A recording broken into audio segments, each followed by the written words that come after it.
Good morning students.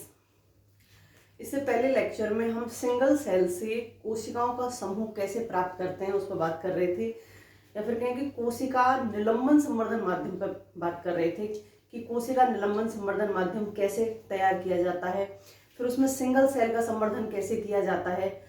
तो यहाँ जब हम संवर्धन कर रहे हैं तो यहाँ पर जो संवर्धन माध्यम हम प्रयुक्त कर रहे हैं, तो यहाँ संवर्धन माध्यम को कल्चर के दौरान जिस वक्त हमने उसका डेवलपमेंट चल रहा है कोशिकाओं का, या फिर कहें कि जो एम्ब्रियोड जो हम बना रहे हैं, जो भ्रूणाव हम बना रहे हैं, उसका जब डेवलपमेंट चल रहा है तो यहाँ पोषक पदार्थ को चेंज करने की आवश्यकता होती है, क्योंकि जो उसमें पोषक पदार्थ थे वो कोशिकाओं के द्वारा अवशोषित कर लिए जाते हैं, तो इसको टाइम टाइम पे चेंज किया जाता है। तो यहाँ चेंज किस प्रकार से किया जाता है, तो निलंबन संवर्धन परिवर्तन के प्रकार। निलंबन संवर्धन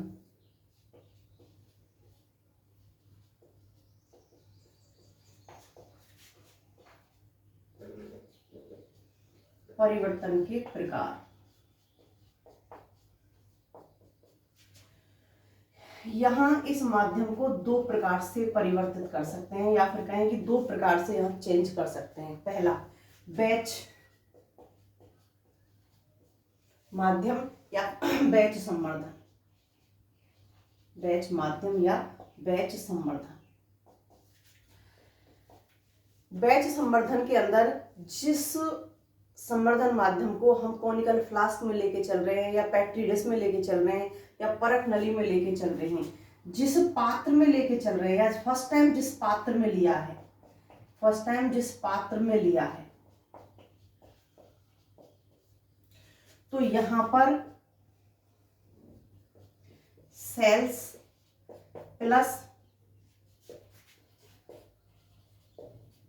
संवर्धन माध्यम दोनों ही साथ रहेंगे। कब तक? जब तक यहाँ एम्ब्रॉयड को निर्माण नहीं हो जाता। जब तक यहाँ भ्रूणाव का निर्माण नहीं हो जाता तब तक ये साथ रहेंगे। ना यहाँ से संवर्धन माध्यम को अलग किया जाता है, ना यहाँ से सेल्स को निकाला जाता है। तो फिर पोषक पदार्थों की पूर्ति कैसे होगी? क्योंकि यहाँ जो पोषक पदार्थ थे वो तो एक लिमिट के तक ही रहेंगे, क्यों उनको तक कोशिकाओं के द्वारा अवशोषण कर लिया जाएगा। तो यहाँ पोषक पदार्थों की पूर्ति के लिए क्या करते हैं? उपसंवर्धन माध्यम। जो उपसंवर्धन माध्यम होता है, ये उपसंवर्धन माध्यम यही मिलाते रहते हैं। उपसंवर्धन माध्यम को आवश्यकता के अनुसार जिन चीजों की आवश्यकता होती है, जिन पोषक तत्वों की यहाँ आवश्यकता होती है, उन पोषक तत्वों को यहीं पर मिला दिया जाता है। तो इसका मतलब जिस पात्र में हमने सबसे पहले सेल्स को लिया है, सेल को लिया है, और जिस पोषक माध्यम को लिया है, वो जब तक एम्ब्रॉयड का निर्माण होगा, एम्ब्रॉयड से प्लांटलेट का निर्माण होगा, वो सभी इसी के अंदर रहेगा। दूसरे प्रकार का होता है यहाँ पर विवृत संवर्धन। विवृत संवर्धन, विवृत संवर्धन में पोषक पदार्थ चेंज किया जाता है। यहाँ पोषक पदार्थ परिवर्तित होता है।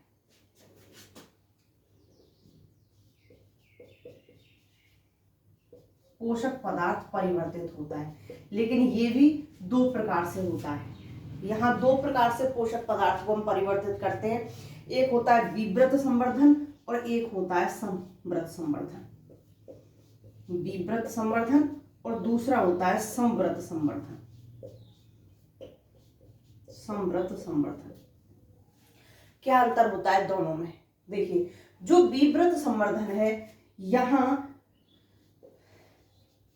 सेल्स प्लस संवर्धन माध्यम,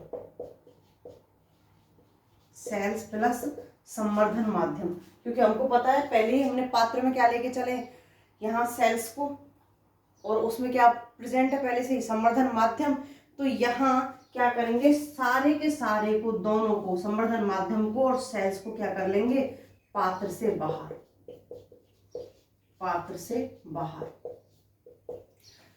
अब पात्र से बाहर कर लिया, कोशिकाओं को भी कर लिया और संवर्धन माध्यम को भी कर लिया। अब यहाँ पात्र के अंदर क्या डाल देंगे, उपसंवर्धन माध्यम, उपसंवर्धन माध्यम पात्र में डाल देंगे। और जब उपसंवर्धन माध्यम पात्र में डाल देंगे तो इन सेल्स को उठाकर वापस पात्र में डाल देते हैं। पुराने संवर्धन माध्यम को बिल्कुल हटा दिया जाता है, कोई अवशेष शेष नहीं रहता, कोशिकाओं को वापस पुनः इसमें स्थानांतरित किया जाता है। लेकिन यहाँ पर जो सेल्स होती हैं, ये सेल्स तो पात्र में ही रहती हैं, कोशिकाएं तो यहाँ पर पात्र में ही रहती हैं, पात्र में उपस्थित होती हैं। लेकिन जो संवर्धन माध्यम है, इस संवर्धन माध्यम को पात्र से बाहर निकाल दिया जाता है। संवर्धन माध्यम को यहाँ पात्र से बाहर निकाल दिया जाता है। जब इस संवर्धन माध्यम को पात्र से बाहर निकाल लेते हैं तो अब यहाँ सेल्स तो पहले से पात्र में प्रेजेंट है, अब यहाँ पर नया उपसंवर्धन माध्यम डाल देते हैं। जब यहाँ पर पोषक पदार्थ परिवर्तित हो रहे हैं तो यहाँ पहले संवर्धन माध्यम में या फिर पहले संवर्धन माध्यम को निकाल करके डालें, दोनों ही अवस्थाओं में जो पोषक पदार्थ परिवर्तित हुआ दूसरा संवर्धन माध्यम है उसको क्या बोलते हैं हम, उपसंवर्धन माध्यम। तो कंफ्यूज मत होना कि उपसंवर्धन माध्यम किसे कह रहे हैं। तो यहाँ उपसंवर्धन माध्यम इसमें डाल दिया जाता है।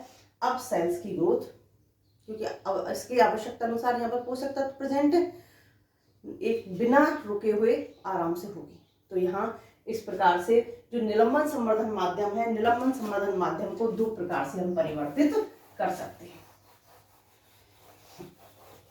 यहाँ जो सेल्स प्रेजेंट हैं, चाहे हम सिंगल सेल की बात करें, चाहे हम कोशिका के पुंज की बात करें, दोनों ही अवस्थाओं में यहाँ हम कोशिका में कैसे पहचानेंगे कि जो कोशिका यहाँ पर पनप रही है, कोशिकाओं का जो पुंज यहाँ पर प्रेजेंट है, क्योंकि सिंगल सेल में एक संवर्धन माध्यम में एक कोशिका तो रहेगी नहीं, बहुत सारी सिंगल सेल उसमें तैर रही होंगी, या कोशिका का पुंज है तो पुंज भी बहुत सारे होंगे वहां पर। हम कैसे पता लगाएंगे कि यहाँ जो प्रेजेंट सारी सेल्स है वो मृत हैं या फिर जीवित है? तो इसको कहते हैं हम कोशिका जीवन क्षमता। कोशिका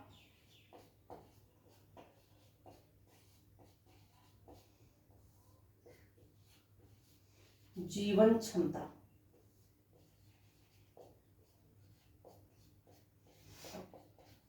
तो यहाँ विभिन्न प्रकार के प्रैक्टिकलों से या फिर कहें कि विभिन्न प्रकार के रसायनों के द्वारा कोशिका के जीवन क्षमता की पता लगा सकते हैं, क्योंकि विभिन्न प्रकार के रसायनों के साथ में सेल्स क्रिया करेंगी और क्रिया करके कुछ विशेष रंग प्रदर्शित करती हैं।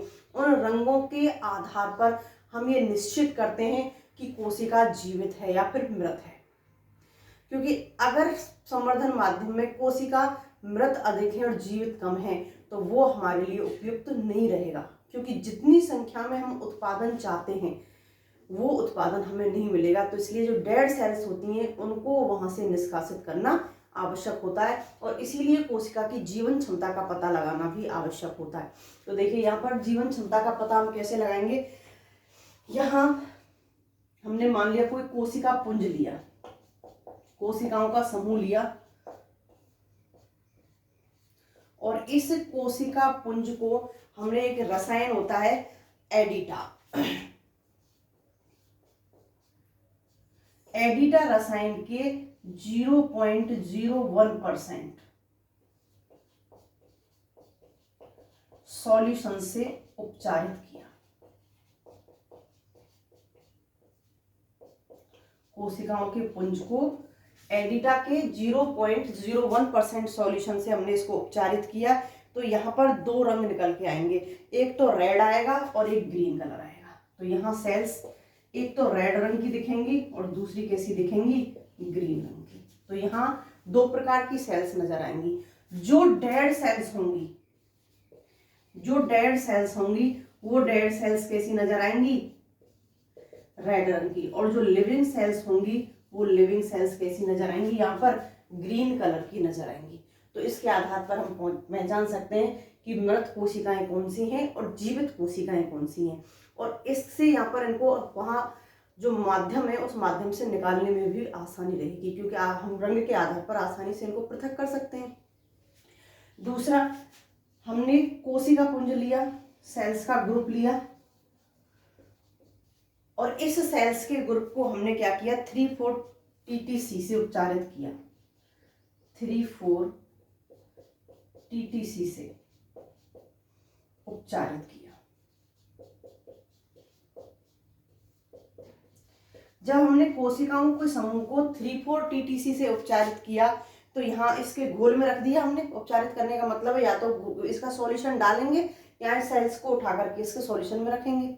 तो हमने इसके जब उपचारित किया इससे, तो यहाँ पर जो जीवित सेल्स थी यहाँ रेड रंग की हो जाती हैं। जो लिविंग सेल्स थी वे लिविंग सेल्स रेड रंग की हो जाती हैं। केवल यहाँ पर लिविंग सेल्स के द्वारा कलर शो होता है, नॉन लिविंग या कहें डेड सेल्स के द्वारा यहाँ कोई कलर शो नहीं होता। तो इसके आधार पर पहचान सकते हैं कि जो रेड रंग की सेल्स है वो लिविंग है और रेड रंग को छोड़ करके जितनी भी अदर सेल्स हैं वो सभी क्या हैं, नॉन लिविंग है। हमने वापस कोशिका पुंज लिया और वापस कोशिका पुंज लेकर के हमने इसको 0.025 एवांस वैल्यू से उपचारित किया। 0.025 एवांस वैल्यू से उपचारित किया। 25% इतना परसेंट सॉल्यूशन बनाया एवांस वैल्यू का। तो यहाँ पर इससे जब इसको उपचारित किया तो यहाँ पर वापस से सेल्स ने रंग शो किया। तो यहाँ क्या होगा कि जो डेड सेल्स हैं ये डेड सेल्स कैसी हो जाएंगी, ब्लू कलर की। यहाँ पर डेड सेल्स ब्लू रंग प्रदर्शित करेंगी। तो इसके आधार पर हम बता सकते हैं कि कौन सी कोशिकाएं जीवित हैं और कौन सी कोशिकाएं क्या है, मृत हैं।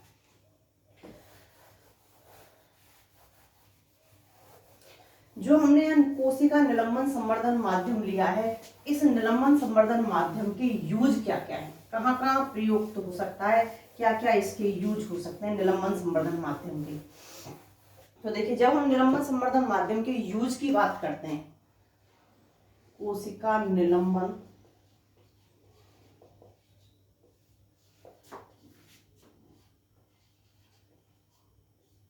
संवर्धन के उपयोग,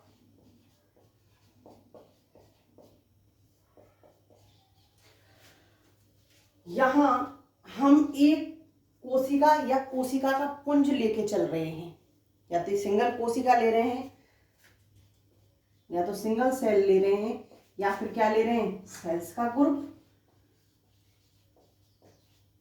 तो यहां हमने जो सिंगल सेल लिया या जो कोशिकाओं का ग्रुप लिया है, इससे भ्रूणाव का निर्माण कैसे होगा, एम्ब्रॉयड का निर्माण कैसे होगा, इस सारी की सारी प्रोसेस को हम जान सकते हैं। एक कोशिका कैसे पूरे के पूरे एम्ब्रॉयड का निर्माण कर रही है, या कोशिकाओं का एक समूह कैसे यहाँ पर एम्ब्रॉयड का निर्माण कर रही है, क्योंकि सिंगल सेल अकेली तो करेगी नहीं, उसमें लगातार क्या होंगे, विभाजन होंगे। विभाजन हो करके कोशिकाओं का एक समूह बनेगा और वो कोशिकाओं का समूह फिर विभेदित होकर के किसका निर्माण करेगा, भ्रूणाव का निर्माण करेगा। तो इसके निर्माण की पूरी प्रोसेस को हम जान सकते हैं कि किस प्रकार से यहाँ सिंगल सेल से या कोशिकाओं के समूह से एम्ब्रॉयड का निर्माण हो रहा है। दूसरा, जब यहाँ सेल से एम्ब्रॉयड का निर्माण हो रहा है, भ्रूणाव का निर्माण हो रहा है, तो यहाँ पर कुछ क्रियाएं होती हैं, चाहे वो फिजियोलॉजिकली हो, चाहे वो बायोकेमिस्ट्री की हो,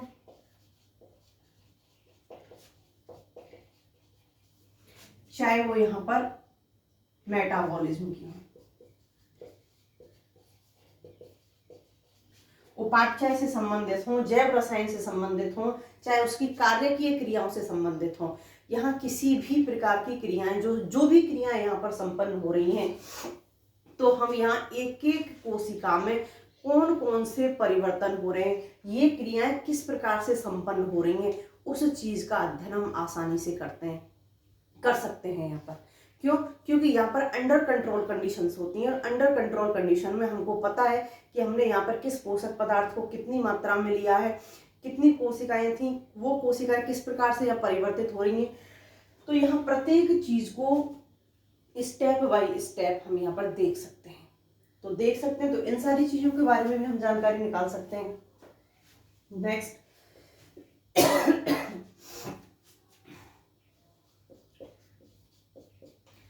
पोषक तत्वों के बारे में